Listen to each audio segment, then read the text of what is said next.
बार फिर से मैं आप सभी का स्वागत करता हूं अपने चैनल पर।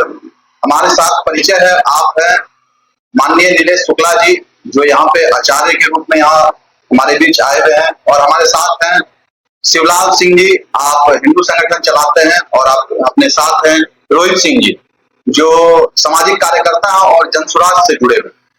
हमारे साथ शिवम जी हैं, तो कुछ देर में वो भी जुड़ेंगे। आज हम लोग एक बातचीत करने के लिए उपस्थित हुए हैं। कई मुद्दा है, हमारा चैनल है भागलपुर की बात। तो भागलपुर की बात पर हम लोग बात करेंगे। सबसे पहले हवाई अड्डे की बात करेंगे। हमारे साथ रोहित जी हैं, शिवलाल जी हैं। क्या हवाई अड्डा पेपर पे ही रहेगा या जमीन पर भी आएगा? इसके विषय में मैं आपका राय जानना चाहूंगा कि क्या आपका इसके बारे में क्या विचार है? शिवलाल जी। मेरा तो यही कहना है कि मेरा उम्र कम से कम 50 सावन में घुस रहा है और मेरी आंखें पथरा गई उस योजना को देखते हुए। जब मैं इंटर में था 1993 में, तभी मैंने इस योजना को देखा कि भागलपुर में हवाई अड्डा बनेगा। लेकिन देखते देखते जो गायों का जो है चारागाह बन गया, बच्चे वहां गिल्ली डंडा खेलते थे, पतंग उड़ाते थे और ना जाने क्या क्या सब मिलता है। और हम लोग आते जाते स्कूलों के दिनों में, कॉलेजों के दिनों में हमने देखा है उन सारी बातों को, जो कि लगता था कि शायद कुछ अच्छा होगा, अब कुछ अच्छा होगा। देखते देखते जो है हम एक युवा पीढ़ी से जो है प्रौढ़ पीढ़ी में पहुंच गए और मेरी आंखें जो है थम गई देखते देखते कि शायद कभी अच्छा होगा। लगता है कि इस जन्म में अच्छा नहीं होगा। रोहित जी, आपका विचार जानना चाहेंगे कि इस हवाई अड्डे को लेकर आपका क्या विचार है? कभी प्रस्ताव गोराडी के नाम पर आता है, तो कभी सुल्तानगंज के नाम पर आता है। तो क्या मतलब इसके बारे में आप क्या सोचते हैं? सर, भागलपुर का हवाई अड्डा तो मुझे लग रहा है केवल राजनीतिक जुमला, उसके अलावा कुछ भी नहीं। केवल जनता को छला जा रहा है। जब भी इलेक्शन आता है हवाई अड्डा बन रहा है या जमीन नपाई हो रहा है वहां बन जाएगा। मुझे तो ऐसा लगता है आने वाले 5 साल में ऐसा हुआ मागावा या गोड्डा में हवाई अड्डा बन जाए एक और भागलपुर वैसे का वैसा ही रह जाए। यहाँ के नेताओं की सबसे बड़ी कमी है और पब्लिक का वो कमी है कि यहाँ का ऐसा नेता चुना है जो पढ़ा लिखा है ही नहीं, जिसको खुद ही नहीं पता है कि कौन सा काम कैसे करना है, नहीं करना है, जिसको छोटी छोटी बातों में दूसरे की राय देना पड़े, उसको कैसे पता लगेगा काम कैसे करना है। इसमें जब एक ही बात कहेंगे, होनहार उग्रवान के वो चिकने पाक, बाग बाग होता है, मेमना मेमना होता है। इससे ज्यादा आप तो भाजपा से जुड़े हुए हैं, आप कैसे इसका बात कर सकते हैं? हम तो कहेंगे भाजपा के कार्यकर्ता भी हैं। सांच को आंच की जरूरत नहीं होती है, ठीक है। जो सच्चाई है वो सब विदित है।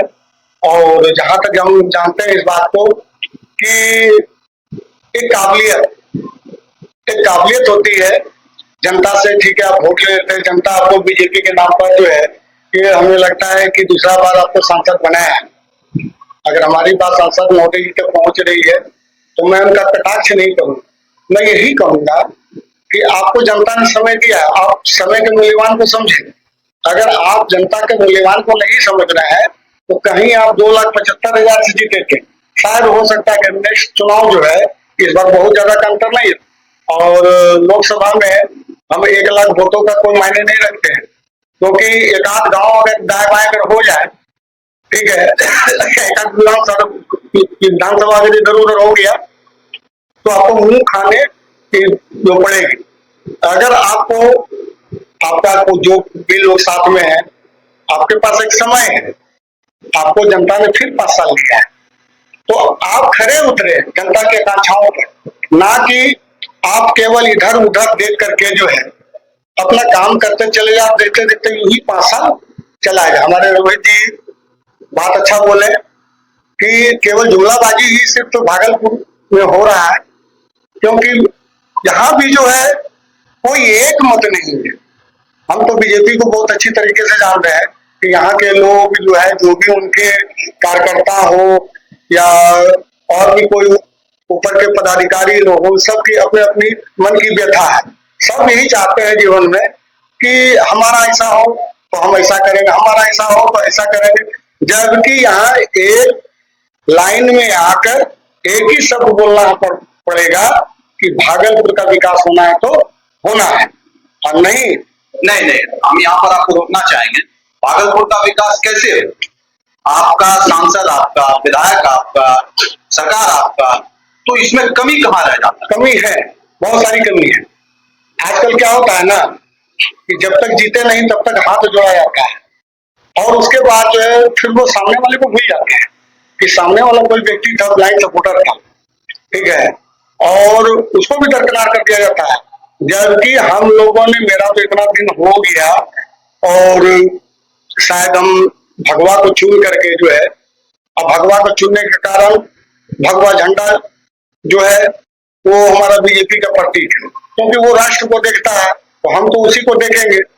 और जब राष्ट्र में बैठे लोग जनहित के बारे में जब नहीं सोचे, तब अंदर से व्यथा मुक्ति छलकती है कि शायद हम लोगों ने इतना गलत समय दिया है इन लोगों को, और इन लोगों ने धरातल पर आकर के जो कोई भी एक काम नहीं किया। जैसे आप मान के चलिए, एनएच की बात कीजिए, तो सरकार हमारा डबल इंजन की सरकार है, नीतीश बाबू हमारे हैं, सारी जनता के हैं, और हमारी सुख सुविधाओं पर ध्यान ना दे करके जो है केवल वह कौम जो है जनता को रख दिया गया। बात आइए आप विक्रमशिला की, तो विक्रमशिला आज से उनका जमीन जो है वहां का मैंने क्या बोलते हैं स्वीकृत नहीं हुआ है, काफी दिन हो गए, लेकिन हर कोई लोग, हम तो कहते हैं मोदी जी को लोग बोलता है, क्या बोलते हैं लोग, मोदी जी जो भी विकास कर रहे हैं गुजरात में कर रहे हैं, ये तो बहुत अच्छी बात है भैया कि जो जहां से जन्मा है वो वहां का विकास कर रहा है, ताकि आने वाले समय में जो है उनका पुण्यतिथि तो लोग ऐसे मनाता है, पुण्यतिथि तो ऐसे मनाएगा लोग ना कि हाँ आज मोदी जी का जो है उनका मैंने जयंती है, तो वो लोग मनाएंगे। अब हमारे नीतीश बाबू हमारे क्षेत्र के लिए जो है एक अलग टाइप से जो है रखे हुए हैं, मैंने उनको क्या लगता है कि भागलपुर का विकास होने के बाद क्या आपका नालंदा, गया, ये सब क्या होने की जो है आपके ये एक तरह से कह सकते हैं क्या वो विकासशील हो जाएगा? नहीं, हम ये बात जरूर कहना चाहेंगे इस बात में कि हमारे पर्यटन अगर बढ़ते हैं तो बहुत सारे हमारे निचले जाति और बहुत सारे लोग गंगा किनारे इधर उधर रहते हैं, जिसमें कि हमारे गंगोत्री समाज के भी लोग हैं, सानी समाज के भी लोग हैं, लेकिन आज उनको एक रोजी रोटी का आधार स्तंभ मिल जाए, कम से कम अगर हमारा कहलगांव डेवलपमेंट करे तो। अगर नहीं होता है, हम तो यही कहेंगे रवि जी कि आप अगर इसमें अगर कुछ रोशनी डालें तो शायद रोहित भी इसमें रोशनी डाल सकते। देखिए, अभी हम लोग बात कर रहे हैं भागलपुर की विकास की बात। जहां तक बात है, कई ऐसे मुद्दे हैं जो हम लोग पेपर में देखते आते हैं, न्यूज में देखते आते हैं कि भागलपुर में हवाई अड्डा होना चाहिए।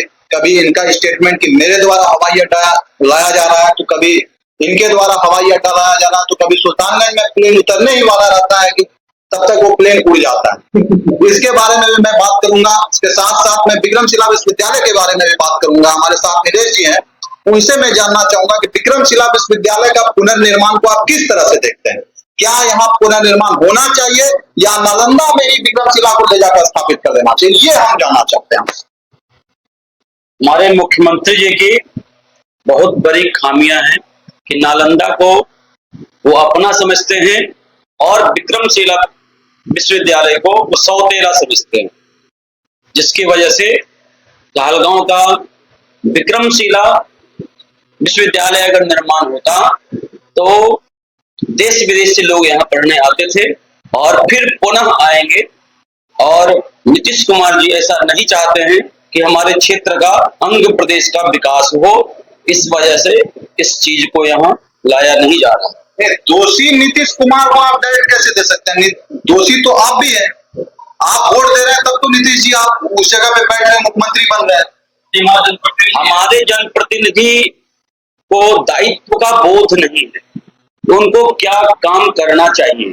जैसे हमारे बगल के लोकसभा के जो सांसद हैं वो दिन प्रतिदिन नई नई योजनाओं को लेकर के आ रहे हैं। निशिकांत दुबे जी जो गोड्डा के सांसद हैं तो दिन प्रतिदिन हर जगह की योजना को अपने लोकसभा क्षेत्र में लेकर के जा रहे हैं। चाहे वह अभी रेल की योजना हो, जो भागलपुर से कलकत्ता वंदे भारत ट्रेन चलने वाली थी और रूट भी क्लियर हो गया, उसके बावजूद निशिकांत दुबे जी उस चीज को गोटा लेकर के चले गए, लेकिन हमारे सांसद साहब देखते रह गए और इस पर उन्होंने कोई आपत्ति नहीं जताई और किसी प्रकार का कोई प्रयास भी नहीं किया गया कि हमारे क्षेत्र के लिए कुछ बेहतर किया जाए। देखिए नीलेश जी, मैं आपको यहाँ पर रोकूंगा कि अगर उनमें काबिलियत था, निशिकांत दुबे जी जो गोड्डा के सांसद है, उनमें काबिलियत था तब तो वो वंदे भारत को अपनी तरफ से चला रहे हैं। आपके सांसद को यह काबिलियत क्यों नहीं? आप लोगों ने वोट दिया है, लगातार दूसरी बार उनको सांसद बनाया है, फिर भी उनके अंदर काबिलियत, वो भी वहां पे भागलपुर स्टेशन पे खड़ा होकर पिता काटा हूं, लेकिन उन्होंने क्या प्रयास किया? हमारे विक्रमशिला विश्वविद्यालय के लिए, आज तक आपके विक्रमशिला विश्वविद्यालय के लिए कितना बार आपके सांसद यहाँ पे धरना पे बैठे, आप हमको बता दीजिए। एक बार भी नहीं, ना सांसद जी बैठे हैं ना हमारे विधायक जी बैठे हैं, क्योंकि इनको आज बाढ़ का समय है। आप लोगों को मैं एक सेकंड आपका दृष्टिकोण यहाँ पर खींचना चाहूंगा। आज बाढ़ का समय है, भागलपुर लगभग डूबा हुआ है। कई गांव आप जाकर देखिए, यातायात का साधन वो मतलब शहर से संपर्क नहीं कर पा रहे हैं, लेकिन कौन से जनप्रतिनिधि आज जाकर देख रहे हैं? आप देखिए, किन्हीं का पोस्ट नहीं दिखेगा आपको। कई जगह सामुदायिक किचन बंद हो गया है, 1 या 2 दिन चला है। मुझे देखकर बहुत तकलीफ हुआ कि लोग भूख से रो रहे हैं। कहाँ गए आपके यहाँ के विधायक या सांसद? इस पर आप बताइए।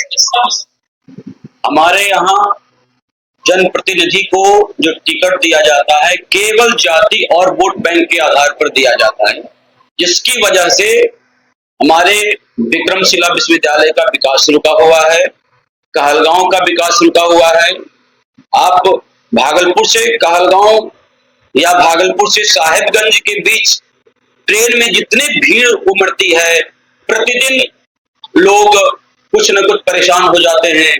किसी के साथ पर्स चोरी हो जाती है, मोबाइल गायब हो जाता है। ट्रेन में भीड़ होने की वजह से इतनी सारी समस्याओं से गुजरना पड़ता है और हमारे जनप्रतिनिधि, चाहे विधायक जी हों या MP साहब हों, इन सारे लोगों का सारी बातें केवल कागज पर ही आश्रित रहती है और जमीन पर नहीं उतारा जाता।